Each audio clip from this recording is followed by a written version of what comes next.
Kokilaben Hospital, Mumbai. I am specialized in high-risk pregnancy and laparoscopic gynecological surgeries.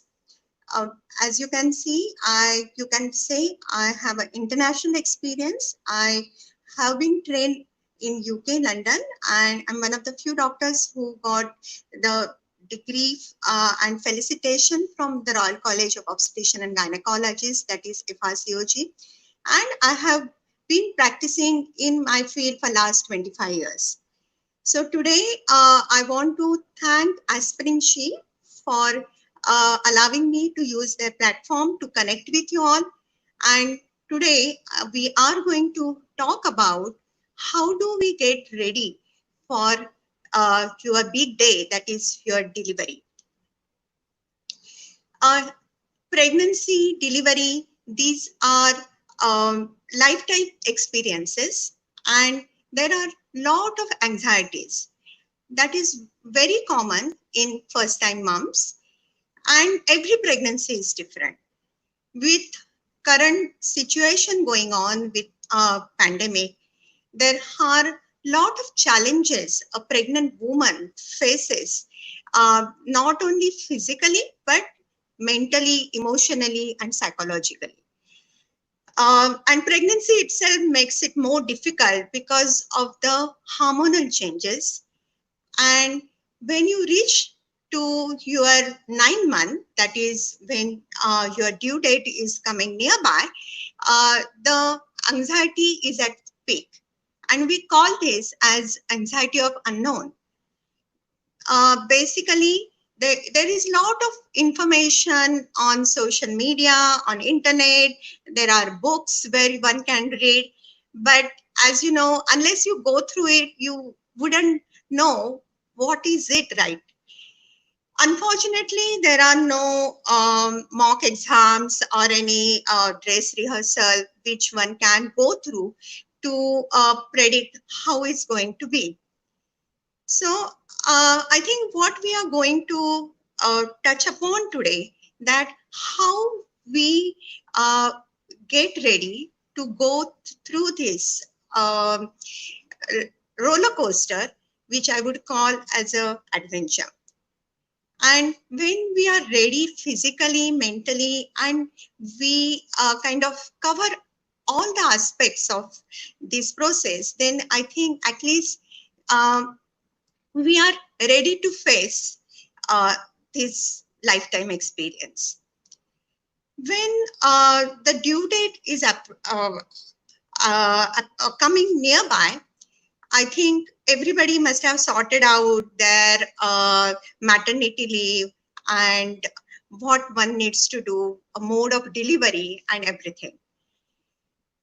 There is something called nestling in. What does that mean? It means around due date, the pregnant woman is expected to stay nearby her place of delivery, that is hospital. And thanks to our corona pandemic, we are not going out, we are not doing long journeys, and so nestling is happening forcefully and automatically. What I would suggest at this point of time, just make sure that you have your support system in place. If this is your second pregnancy, then you need to arrange for your child care. So make sure either your friends or your in-laws or elderly relatives are there to look after your child who will be at home when you will be in the hospital. So these are the things I would suggest in nestling in. So there are other important checklists one needs to think about and note down to get ready for this preparation. There are certain tests one needs to do before your expected due date. As you know, ICMR has recommended that every pregnant woman should have COVID-19 test done 5 days before her date of delivery or when she's about to have a baby. So that test, make sure that it is done. Then in certain hospitals, you need to have your fresh hemoglobin check done. Then infection screening tests like HIV, hepatitis B, C. So make sure you have these tests ready, and they there should be a hard copy in your pregnancy notes as a backup. Obviously, soft copy, everybody has it, but this is as a backup, because at the time when you are in rush, you don't want to misplace it. The other point on the checklist is one needs to talk to your own doctor, to the hospital management, to make sure what is the admission process. Because if it is streamlined, then the admission process can be seamless, and you are not wasting important time in this administrative work, and will be there with your wife when she needs you the most.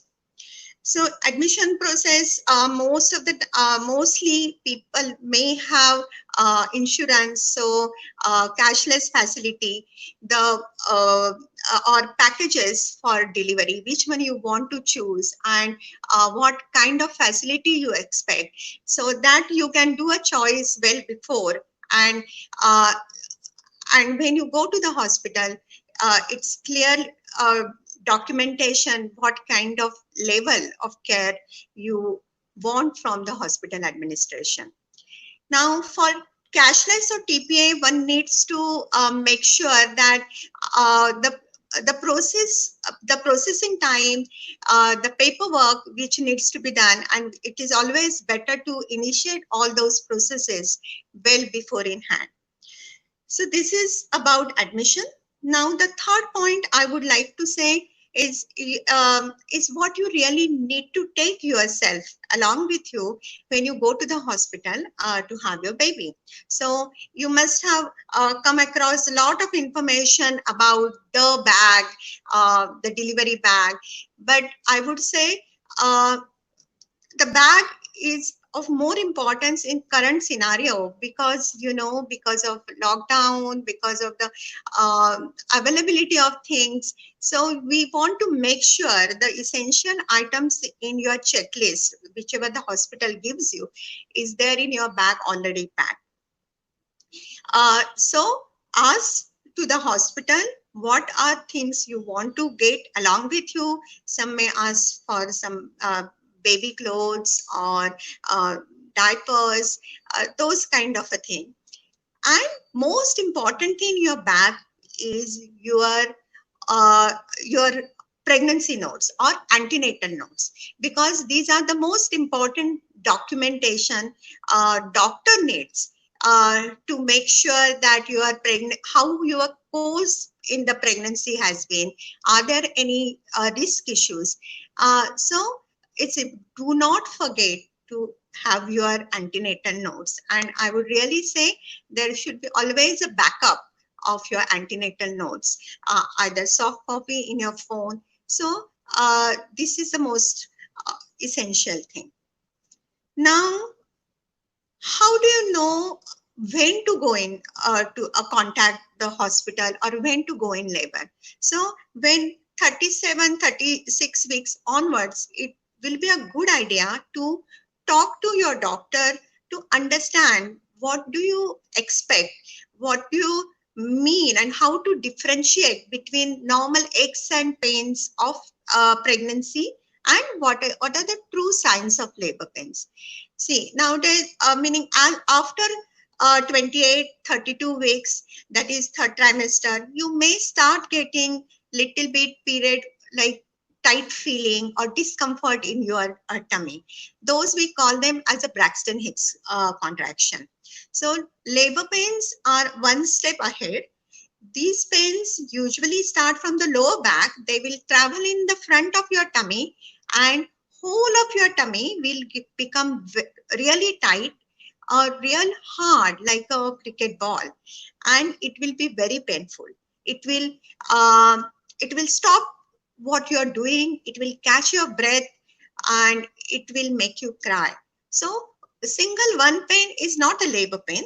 So the pains which come in a momentum. So initially these pains may be just one mild pain coming at an interval of 2 hours, 3 hours, and when they come together, like they become more stronger, they become more frequent, they last longer. So these kind of pains are labor pains. So these you need to find, you need to understand the difference, and the trick to understand it is just to time it and see how it goes. And you don't need to be panicked that, oh, the pains have started. The baby doesn't come immediately in most of the time. So at least for first time mom, that the length of labor is between 16 to 18 hours. So you can wait and see. And and initially, sometimes these pains we call a term called false pain.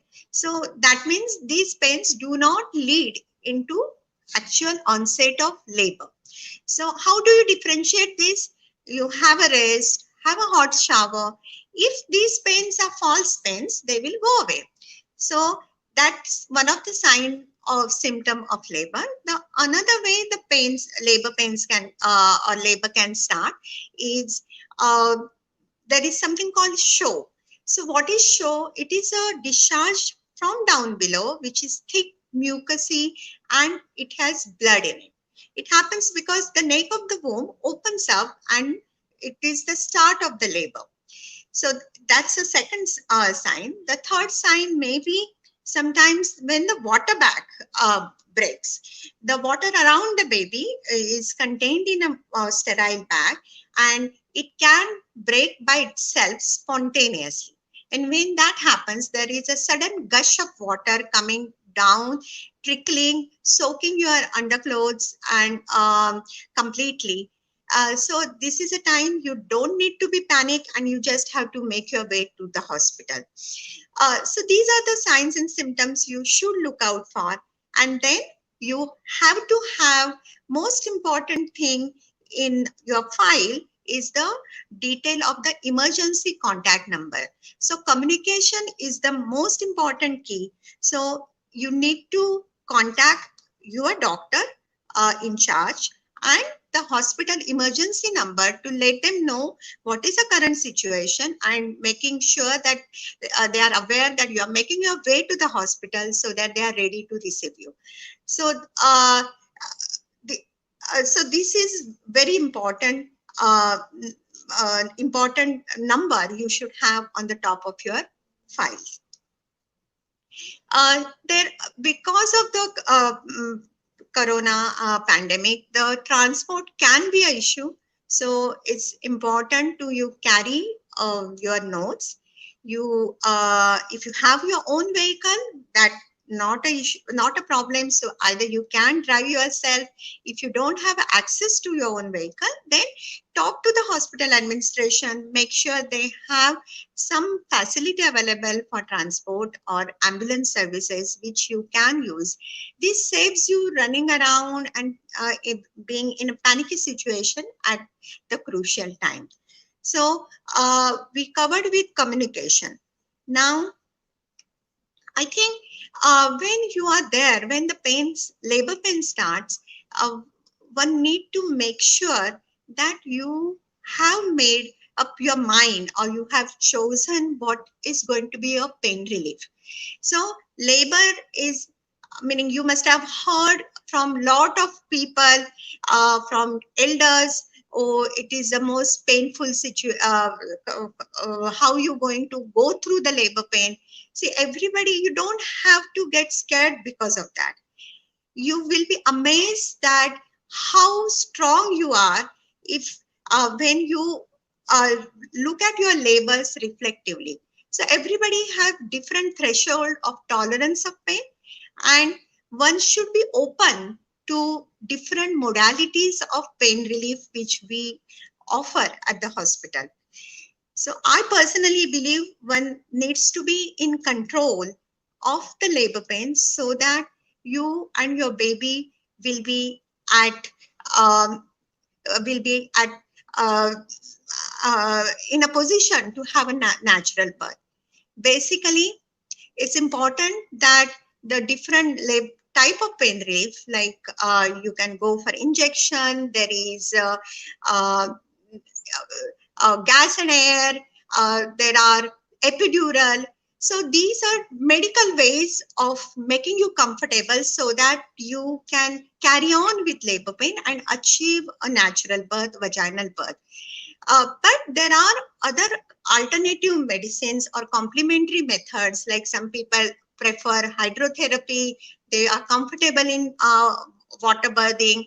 They are comfortable with hypnotherapy. Some are comfortable with just music and with massage. So this is something which is you need to make a choice. At the same time, I also tell all my patients that you need to be open for everything and make your journey as a memorable one. In my 14 years of practice in UK, I have had a lot of patients who have gone completely naturally, and mostly 85 to 90% of patients have used epidural, which has helped them to achieve natural birth.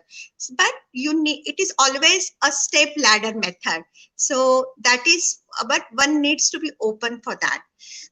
So these are the things one need to discuss well before when you go in labor, so that your anxiety is less, and uh, you are in this process, in that adventure of labor, uh, as an active participant. Now, there are some high risk. What I have told so far is for a low risk patient. Some high risk patient, like patients who have had blood pressure issues, some who have had a diabetes in pregnancy. So these are the patients, if they don't go in labor by themselves, then we have to intervene, and we have to artificially start the labor. That the process is called induction of labor. Sometimes, meaning it's I'm not telling as a joke, but these babies don't come by appointments.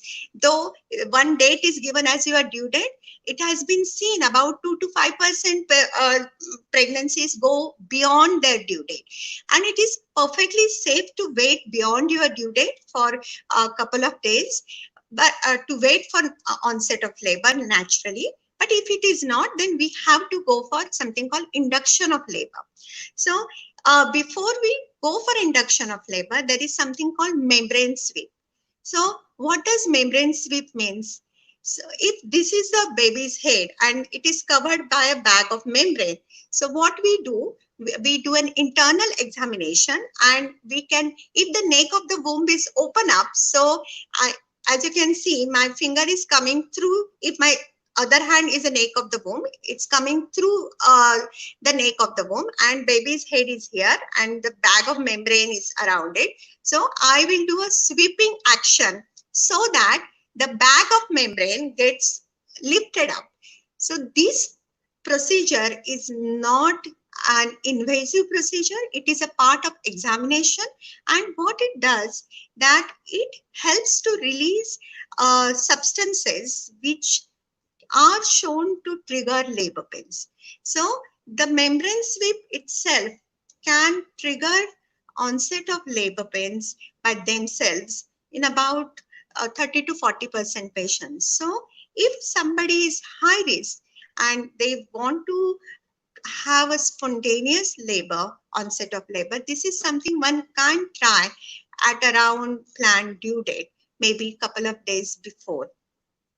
Even meaning in my UK practice, we used to do membrane sweep routinely after 39 weeks, so that the labor start by itself. Uh, so this is something I would definitely recommend to increase your chances of natural labor. But where does that leave us? That every natural labor, as I said, it will happen mostly by your due date in about 95 to 98% of patients.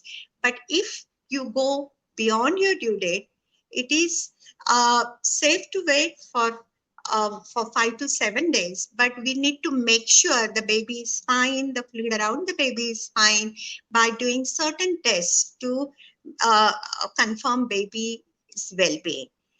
And so it needs a close monitoring. Uh, Abroad in my UK practice, we used to wait for 10 to sometimes 14 days after the due date.